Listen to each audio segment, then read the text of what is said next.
No, it's ridiculous. You know, David, we really are in a mess right now, and I've been trying to work it out with the best knowledge of the past and how to move forward in the future. I just came back from America, Washington D.C. I caught up with some of the Turning Point USA guys, that Charlie Kirk's team, Oh, really? Tyler, and obviously trying to understand how they managed to win those swing states by targeting low propensity voters, the Turning Point Action app, and I showed them some of the stuff we were doing with the elections, our how to vote cards, policy matrix, transparency reports, voting records for MPs.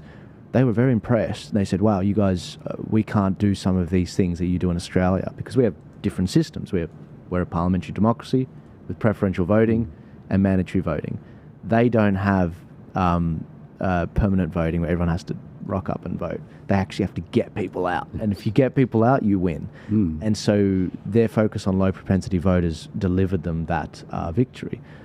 Now, the thing that was obvious to me going to the CPAC conference in Washington, D.C., from meeting people, networking, I got like a stack of 35 business cards from various people there, was in America, whether you're ordering a drink or whether you're in the thick of the fight in politics, they have an abundance mindset. They are about growing the movement. They're about being on the same side. Don't get me wrong. They're humans. They have ego fights here and there. But on the whole, they understand who the real enemy is in America. The problem with Australia and our freedom movement and our conservatives and Christians, even the churches are the worst, is they would rather see each other fail than defeat the enemy. They would rather see each other fail than defeat the enemy. And coming back to Australia, whether it's me running the Light Australia newspaper or me trying to galvanise these minor parties to come together, or even bringing people on the show, if there's one thing I can bottle and bring from America to here, it's that abundance mindset rather than what we usually have, which is the tall poppy syndrome, the scarcity mindset. I think that's the real crux of it. And if we can fix that on a small level, if we can conquer ourselves on an individual level, and then in the organizations we have and extend it to the wider movement, then we can start looking like an absolute winning side. Now, David, I'm only 28. I totally respect if you disagree with that, if you think it's a different element. But have you seen something like that? Oh, I think you're absolutely right. John Ruddock, I think it was John Ruddock, has proposed that the small parties all meet together and have some sort of primary. Primary, yes. You saw that, didn't you? I did. I have an idea. You probably proposed it. No. But no. The idea was that the small parties would have a primary and choose the best candidate. Yep. And I must admit I smiled because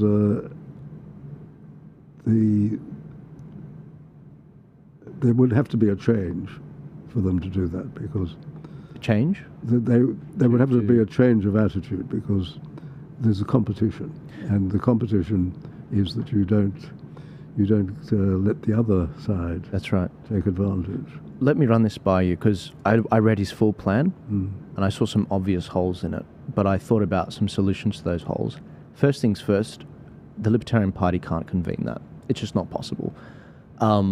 My proposition would be 45 to 60 days after this election in May, in June, July, we meet. I convene in every state all the minor parties. Now, the real question is, why Joel, why you? I'm not a member of a political party. In the last federal election, 250,000 people used our how to vote cards. That makes up 1.5% of the electorate. So we have legitimacy.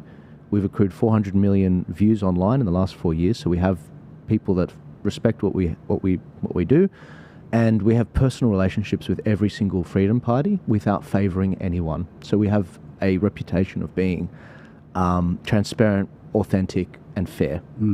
We convene a meeting 45 to 60 days after the election, and we see how many votes out of the freedom vote. The freedom vote is roughly about 15% of the electorate in every state. Depending on how many votes you get, you send us delegates, basically.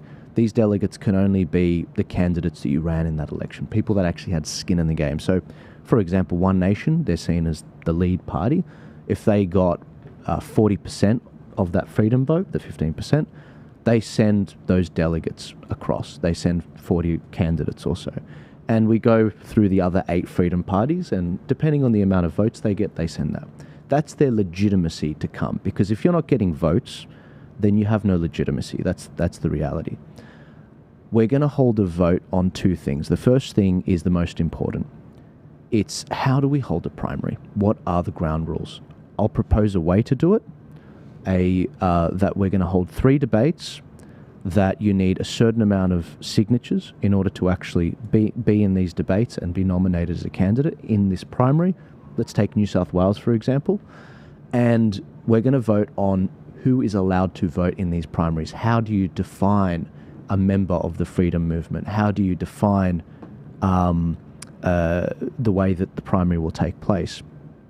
We hold 3 debates before the election, and eventually there is a vote in that state for how the Senate ticket will look. And then we hold the vote on that Senate ticket, and from there we basically we have a unified ticket, one ticket. So it's about taking that fight that we have at the election and having it in a primary instead, just like Labor do, the Greens do, the Liberals do, and the Yanks do with the Republicans in 2016. If we can do that, if I can build a mechanism to do that, if we can freshly after this election vote on some ground rules about how to do it, then when we go into the next election, a bit like a traffic controller, I can facilitate that. Now, I'm no fool. I'm no idealist. I understand that some states won't do this. For example, maybe One Nation in Queensland don't like that. That's okay.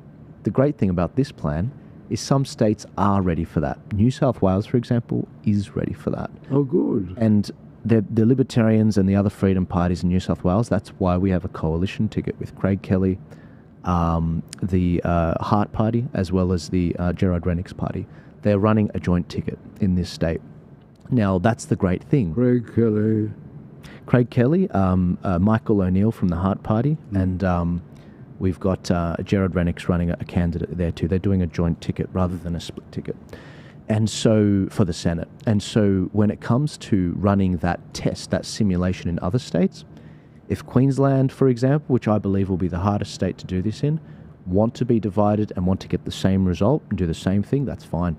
But the people that are engaging in this, I talk to everyone, whether you're voting for a Freedom Party, whether you're a candidate or a volunteer for a Freedom Party, everyone wants this. I'm giving you an out. These people are angry. They're really angry that you're split and you're not working together efficiently. If I put this together and 60 days after the election, these candidates all vote, yes, we want to do this, these candidates that got a lot of votes in the election, and then we facilitate that and we pull that off, all of a sudden we become like the Greens. They don't have to renounce their party membership. They don't have to do any of that. We've literally just put in an extra part into a cog to help them efficiently work so that it becomes an efficient pulley. That's all that we've done. The only thing question mark around that is how do you assess what a member is and who gets to vote in the primary in 3 years' time? Do you have any ideas on how I could assess that? Well, what about members of existing parties? Clive Palmer, for example, could say, we have 80,000 members, therefore we got 30,000 proxy votes, here you go, bam. That's the whole. That's the whole. They would have to be, just somehow. Well, then you'd have to say members of existing parties can join. There'd have to be some process of assessing right who are voters. Yeah. And you could say, well, a voter can be a member of one of the parties in this coalition, whatever you are. But that their bona fides would have to be checked, that they are real people. Of course. And they'd have to be properly endorsed and entered into some sort of a record. Yes. But I think, and I would suggest you also have people who are prominent, not prominent, people who are known as fighters in freedom, but perhaps you could have a joint committee which would assess them. Absolutely. Look, there's going to be a board. I need oversight too. So there would be a board of trusted people like Topher Field, Monica Smith, Graham Hood, maybe even yourself, David, if you'd be up for it, to keep an oversight over me as the chairman. But if we can facilitate this and help these be a traffic conductor so that these cars aren't running into each other, I think that's the mechanism on the right, so that we can have our intellectual diversity, but we can facilitate a primary that's legitimate but efficient as well.